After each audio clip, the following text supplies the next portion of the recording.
Hari ini kita akan menyelami salah satu seni pertunjukan yang paling megah, mistis, dan bikin merinding dari Jawa Timur, yaitu Reok Ponorogo. Kalian pasti sudah tidak asing lagi dengan topeng singa raksasa yang disebut dadak merak yang beratnya bisa mencapai puluhan kilogram dan digigit oleh penarinya. Tapi pernahkah kalian bertanya, bagaimana si asal-usul tarian luar biasa ini? Ternyata di balik kegagahannya tersimpan sebuah legenda tentang sayembara cinta, ambisi kekuasaan dan pertarungan sengit antara dua raja sakti. Siap-siap ya, karena cerita ini bakal lebih seru dari yang kalian bayangkan. Kisah kita bermula dari sebuah kerajaan besar dan makmur di Jawa Timur, yaitu Kerajaan Kediri. Di istana yang megah itu hiduplah seorang putri yang kecantikannya tiada taraf. Namanya Dewi Songgolangit. Kabar tentang parasnya yang rupawan menyebar ke seluruh negeri membuat banyak pangeran dan raja dari kerajaan tetangga datang berbondong-bondong untuk melamarnya. Mereka membawa emas, permata, dan janji-janji manis, berharap bisa merebut hati sang putri. Tapi ada satu masalah besar. Dewi Songgolangit sama sekali tidak tertarik untuk menikah. Ia menolak setiap lamaran yang datang dengan halus membuat para pelamarnya pulang dengan tangan hampa dan hati yang kecewa, ayahandanya. Sang Raja Kediri mulai pusing tujuh keliling melihat putrinya yang terus menolak untuk menikah.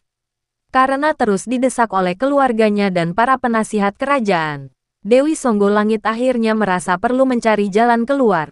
Ia tidak mau asal memilih suami. Baginya, pendamping hidup haruslah seseorang yang benar-benar istimewa, bukan hanya kaya atau berkuasa. Untuk mencari jawaban atas kegelisahannya, sang putri memutuskan untuk melakukan tapa brata. Ia mengasingkan diri, menjauh dari hiruk-pikuk istana, dan memusatkan pikiran untuk memohon petunjuk dari Sang Pencipta. Setelah melalui proses spiritual yang panjang dan mendalam, Dewi Songgolangit akhirnya mendapatkan sebuah wangsit, sebuah visi tentang kriteria calon suaminya. Visi inilah yang kemudian ia jadikan landasan untuk membuat sebuah sayembara. Tapi ini bukan sayembara biasa. Syarat-syarat yang diajukan oleh Dewi Songgolangit sangat aneh, berat, dan bisa dibilang nyaris mustahil untuk dipenuhi. Ada 3 syarat utama yang harus disanggupi oleh siapapun yang ingin meminangnya. Pertama, calon suaminya harus mampu mempersembahkan sebuah tontonan atau pertunjukan seni yang belum pernah ada di dunia sebelumnya. Jadi harus benar-benar orisinal dan spektakuler. Kedua, sang pelamar wajib membawa arak-arakan barisan kuda yang jumlahnya tidak sedikit, yaitu 144 ekor. Dan semua kuda itu harus kembar. Bayangkan betapa sulitnya mencari kuda kembar sebanyak itu. Dan yang ketiga, ini dia syarat yang paling ganjil dan bikin semua orang garuk-garuk kepala. Sang pelamar harus bisa menghadirkan seekor hewan berkepala 2. Bukan patung, bukan ilusi, tapi hewan hidup yang benar-benar punya 2 kepala. Mendengar syarat-syarat ini, para pangeran dan raja yang tadinya bersemangat langsung ciut nyalinya. Mereka berpikir, ini bukan lagi sayembara, tapi cara halus sang putri untuk menolak semua orang selamanya. Mayoritas dari mereka pun memilih mundur teratur, merasa syarat itu tidak masuk akal. Namun di tengah keputusasaan itu muncul 2 sosok raja perkasa yang tidak gentar. Mereka merasa tertantang dan dengan percaya diri menyanggupi permintaan mustahil dari Dewi Songgolangit. Raja pertama adalah Raja Singobarong dari Kerajaan Lodaya. Ia dikenal sebagai penguasa yang sangat kuat, sakti, namun juga bengis dan kejam. Konon wujudnya adalah separuh manusia dan separuh harimau, membuatnya sangat ditakuti oleh lawan-lawannya. Uniknya, Raja Singobarong ini punya seekor burung merak kesayangan yang sangat setia. Burung merak itu selalu bertengger di atas kepala atau bahunya dan tugasnya adalah mematuki kutu-kutu yang ada di kepala Raja Singobarong. Aneh kan? Penguasa ganas tapi punya hobi dipatuki kutu oleh burung merak. Sementara itu, penantang kedua adalah Raja Klono Swandono dari Kerajaan Bantarangin yang sekarang dikenal sebagai wilayah Ponorogo. Berbeda dengan Singobarong, Klono Swandono adalah raja yang bijaksana, tampan, dan juga memiliki kesaktian mandraguna yang luar biasa.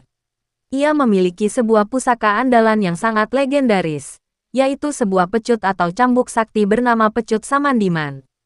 Konon sekali lecutannya bisa membelah gunung dan mengeringkan lautan.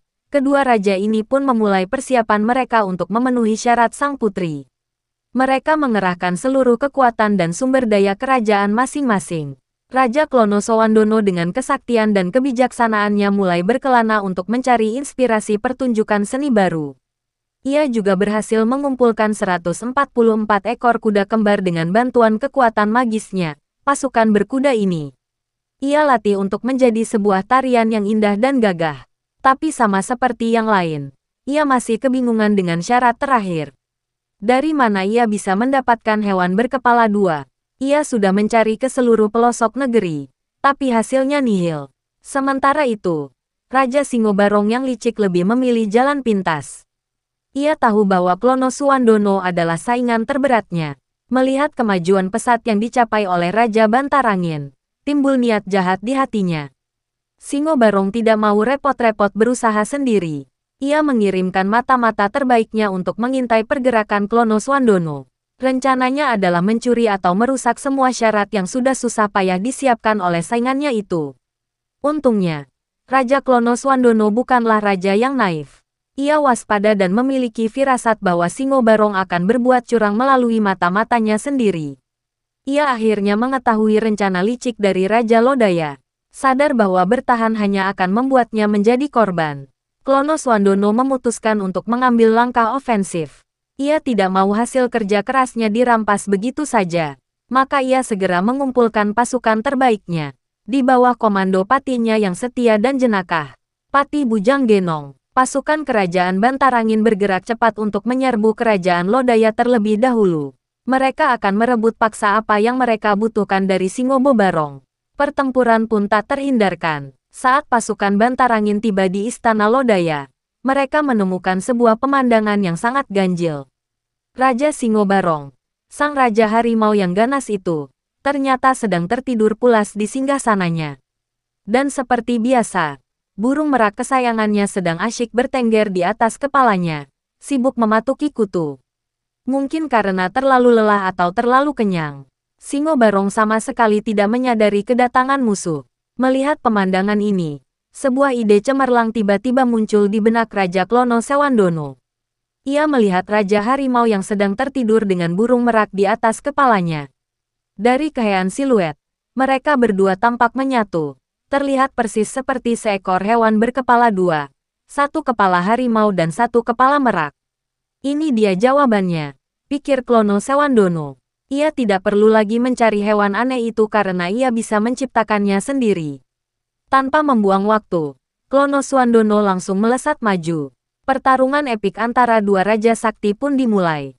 Singo Barong yang terbangun kaget langsung mengaum marah dan melawan dengan sekuat tenaga. Keduanya bertarung dengan sengit mengeluarkan semua ilmu kanuragan mereka. Istana Lodaya bergetar hebat akibat benturan kekuatan mereka.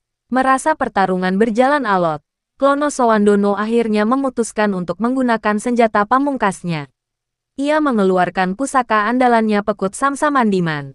Dengan sekali hentakan yang dahsyat, cambuk itu dilecutkan ke arah Singo Barong. Jebrit, suara lecutannya menggelegar seperti petir, melepaskan energi magis yang luar biasa kuat. Energi itu melesat dan tepat mengenai Raja Singo Barong beserta burung merak yang masih menempel di kepalanya. Ajaib! Kekuatan dahsyat dari Pecut Samandiman ternyata tidak membunuh mereka, melainkan menyatukan kepala burung merak itu secara permanen dengan kepala harimau milik Singo Barong. Keduanya kini menjadi satu makhluk yang tak terpisahkan. Inilah dia hewan berkepala dua yang menjadi syarat sayembara itu akhirnya tercipta bukan karena dicari, tapi karena kutukan dari sebuah pecut sakti. Makhluk baru inilah yang kemudian dikenal dengan sebutan Dadak Merak. Dengan dikalahkannya Singo Barong yang kini telah berubah wujud, Raja Klono Sawandono pun berhasil memenangkan pertarungan. Ia membawa pulang makhluk Dadak Merak itu sebagai bukti pemenuhan syarat terakhir dengan hati yang penuh sukacita dan kemenangan. Klono Sawandono segera berangkat menuju kerajaan Kediri untuk menghadap Dewi Songgolangit. Ia datang dengan are-karen yang sangat megah. Di barisan paling depan ada Pati Bujang Genong yang menari-nari dengan lincah dan jenaka menggambarkan kemenangan mereka. Di belakangnya, barisan 144 kuda kembar menari dengan gagah, yang sekarang kita kenal sebagai tarian jatilan. Semua diiringi oleh alunan musik gamelan yang riuh dan suara terompet dari bambu yang khas. Dan tentu saja yang menjadi pusat perhatian adalah Dadak Merak. Sosok Singo Barong yang telah dikalahkan kini dipaksa menari melambangkan kemenangan kebaikan atas kejahatan. Gerakan dadak merak yang megah dan indah menjadi simbol penaklukan Raja Klono Suwandono. Melihat arak-arakan yang begitu spektakuler, Dewi Songgo Langit benar-benar terkesima. Semua syaratnya telah terpenuhi dengan sempurna. Ada pertunjukan seni yang belum pernah ia lihat sebelumnya. Ada 144 kuda kembar. Dan yang paling luar biasa, ada makhluk berkepala dua yang legendaris itu. Hatinya luluh. Ia akhirnya yakin bahwa Raja Klono Suwandono adalah pria yang ditakdirkan untuknya. Dengan penuh kebahagiaan, Dewi Songgol Langit menerima pinangan Raja Klono Suwandono. Pernikahan mereka pun digelar dengan sangat meriah. Setelah menikah, mereka memutuskan untuk membangun kehidupan baru dan menetap di daerah asal Klono Suwandono, yaitu Wengker yang seiring berjalannya waktu dikenal sebagai Ponorogo. Kesenian yang mengiringi prosesi lamaran dan pernikahan mereka itulah yang kemudian diwariskan secara turun-temurun, dilestarikan, dan hingga hari ini kita kenal sebagai kesenian reok Ponorogo. Jadi, begitulah kawan-kawan, kisah di balik tarian reok Ponorogo yang luar biasa. Bukan sekadar pertunjukan topeng raksasa, tapi sebuah cerminan dari kisah cinta, perjuangan, kesaktian, dan kemenangan kebaikan melawan kejahatan. Setiap elemen dalam pertunjukan reok mulai dari Klono Suwandono, Bujang Ganong, Jatilan hingga dadak merak semuanya memiliki makna dan cerita yang mendalam. Luar biasa, kan? Semoga cerita ini menambah wawasan dan kecintaan kita pada budaya Indonesia. Terima kasih sudah menyimak sampai akhir. Jangan lupa like, komen, dan subscribe channel Kisah Nusantara biar kita bisa terus menjelajahi cerita-cerita menakjubkan lainnya. Sampai jumpa di episode berikutnya.